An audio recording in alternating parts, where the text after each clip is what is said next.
Welcome! Last week I finally finished the new logo for the Yukiniverse. Is that important? Not really yet, but I have implemented it on Webtoons for Tales of the Yukiniverse, and I have updated the avatar on Discord, even though I hardly ever update Discord. So yeah, it was quite a journey to get to this logo. First, a total breakdown of the first idea I had on Reddit, which rightfully so, and then I went and made some iterations based on the tips and tricks that they gave me on Reddit, and I focused more on making it about the comic.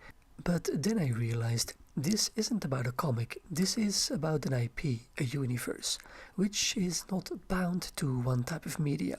I would love it if in the future I could get some more media involved in the Yukiniverse.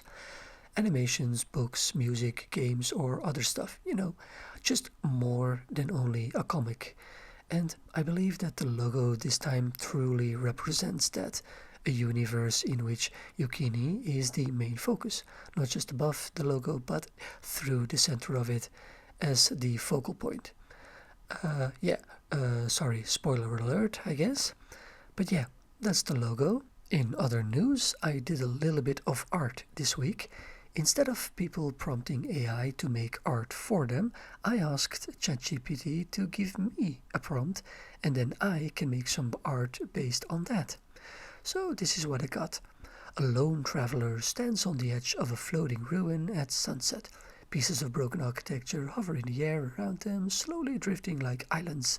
Their clothes are worn but personalized with small details that hint at their past. Below them is a vast sky instead of the ground, clouds glowing orange and purple. The traveler looks calm, not afraid, as if this place feels familiar. Now, surprisingly, I got a vision for what I wanted it to draw really quickly. It actually fits well with some of the art that I have made in the past, specifically the floating islands. You see, back in the day I have made a lot of art pieces where I've just drawn a cloudy background with some pieces of islands or remnants of planets floating around in space, with some buildings on it or people or some steampunky constructions. But yeah, I think this one here today came out quite nicely, even if it is just a sketch.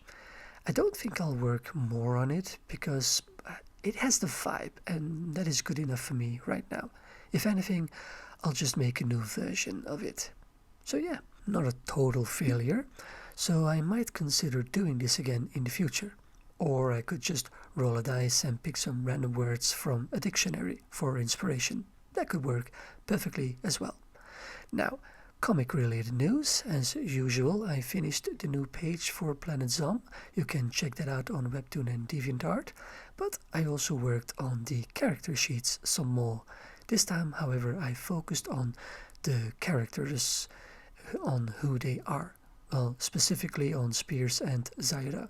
And I got to iron out some of the things about them, like where were they born, what is their full name, and other stuff like that. Turns out I had no real name for Zaira, but now I do. She is now called Zaira Raua, based on the German word for Raumschiff, which is a spaceship, and the Japanese word for Waxei, which should mean planet. Because, it's a sci-fi world and they are living in it after all.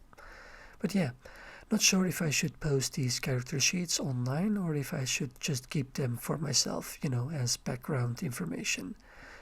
Anyway, that's it for this week. Thanks for watching. Like and subscribe if you want to follow along, and I will see you next time. Bye.